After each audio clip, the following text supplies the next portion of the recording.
আজকে সেনাবাহিনীকে ম্যাজিস্ট্রিয়াল পাওয়ার দেওয়া হয়েছে, ভালো কথা। তার মানে প্রশাসন ফেল করছে, law and order situation maintain করছে, তাই তো নাকি?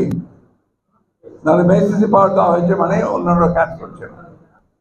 ম্যাজিস্ট্রেসি পাওয়ার আমি মনে করি যে সেই সমস্ত এলাকাতে দেওয়া দরকার যে সমস্ত এলাকাতে নিয়ন্ত্রণের বাইরে চলে গেছে, কিন্তু যে সমস্ত এলাকাতে পিসফুল আছে, শান্তিপূর্ণ আছে, যেখানে রাজনৈতিক নেতা কর্মীরাই সমস্ত বিষয়গুলোকে নিয়ন্ত্রণ করছেন, সেইখানে এই ম্যাজিস্ট্রেসি পাওয়ার দিয়ে আবার নতুন সমস্যা তৈরি করা সম্মুখীন হবে না, বুদ্ধিমানের কথা হবে না। আমি তাই অন্তর্বর্তীকালীন সরকারকে অনুরোধ করব তারা বিষয়টি পুনর্বিবেচনা করবেন এবং কখনোই এমন কোনো ব্যবস্থা নেবেন না যেটা সামগ্রিকভাবে তাদের জন্য বুমেরাং হবে, দেশের মানুষের জন্য একটা বুমেরাং হয়ে যাবে। আমি কথা খুব স্পষ্ট করে বলছি, কারণ এটা আমার দায়িত্ব বলা। বন্ধুগণ, আমরা 16 বছর 17 বছর ধরে আমরা ত্যাগ স্বীকার করছি, মার খাচ্ছি, জেলে যাচ্ছি, জুলুম করছি, শুধুমাত্র এই ফ্যাসিবাদী হাসিনা সরকারকে সরিয়ে জনগণের সরকার প্রতিষ্ঠার জন্য। আমরা সবাই অত্যন্ত আশাবাদী হয়ে উঠেছি যে নতুন অন্তর্বর্তীকালীন সরকার তারা জঞ্জালকে দূর করে তারা দেশে এমন একটা পরিবেশ সৃষ্টি করবেন যে পরিবেশে সুস্থ উপায়ে সকলের অংশগ্রহণের মধ্য দিয়ে একটা গ্রহণযোগ্য নির্বাচন হবে। সেই নির্বাচনের মধ্য দিয়ে জনগণের একটা পার্লামেন্ট তৈরি হবে। সংস্কার আমরাও চাই। আমরা 31 দফা সংস্কার প্রস্তাব দিয়েছি 2 বছর আগে। আমরা বারবার বলেছি যে বিষয়গুলোকে ভালোভাবে দেখা উচিত হবে, কিন্তু এটা তো আমরা সরকারে না গেলে আমরা ম্যান্ডেট দিয়ে করতে পারবো না।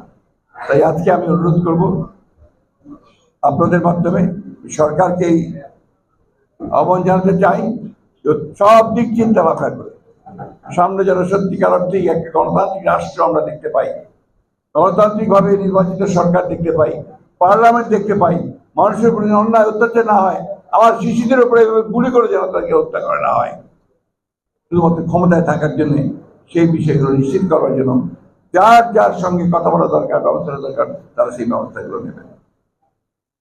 আমি জানি আমার কথাগুলো হয়তো অনেকের মনোভূত না হতে পারে, কিন্তু সত্য উচ্চারণ করা আমার দায়িত্ব।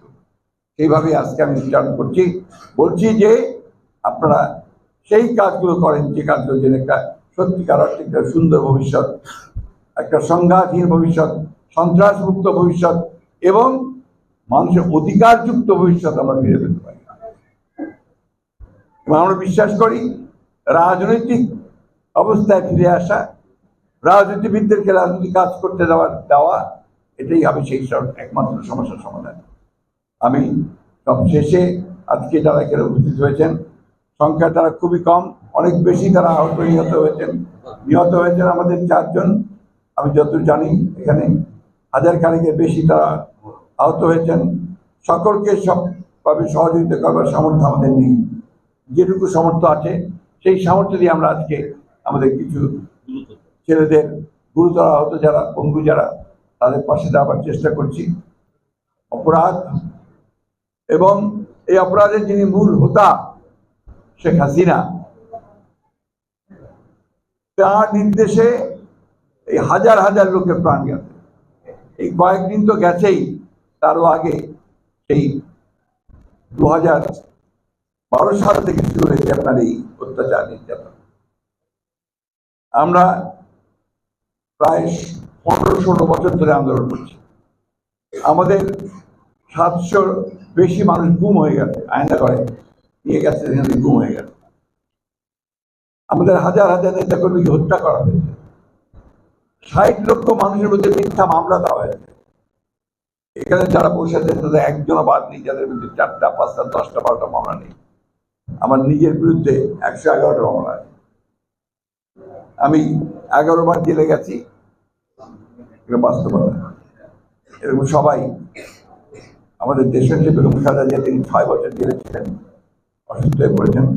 আমাদের ভারপ্রাপ্ত চেয়ারম্যান তিনি আজকে মিথ্যা মামলায় সাজাপ্রাপ্ত দেশের বাইরে অবস্থান করছেন। এরকম 1-2টি কেস নয়, অসংখ্য কেস। আমার ঠাকুরগাঁওয়ের সাধারণ মানুষ, কৃষক, যারা কোনোদিন আদালতে প্রাঙ্গণপদ দেখেনি, তাদেরকে নিয়মিত আদালতে যেতে হয়, জেলে যেতে হয়, জেলে ঢোকায়। প্রায় 70টার মতো মামলা এখানে আওয়ামী লীগ সরকার করেছিল। তাদের 7,000-এর ওপরে নেতা কর্মী আসামি ছিল। গত এই 10-12 বছর ধরে নিয়মিত কোর্টে গেছে, এসছে, নিঃস্ব হয়ে গেছে। কত ব্যবসায়ী তার ব্যবসা হারিয়েছে, চাকরি হারিয়েছে, 9 জনকে হত্যা করা হয়েছে ঠাকুরগাঁয়ে। এই বিষয়গুলো বারবার বলতে ভালো লাগে না। আমরা পরিবর্তন চেয়েছি, আমরা নতুন সরকার এসছে, অন্তর্বর্তীকালীন সরকার। আমরা আশা করি যে তারা সঠিকভাবে বিষয়গুলোকে উপলব্ধি করে সিদ্ধান্ত নেবেন।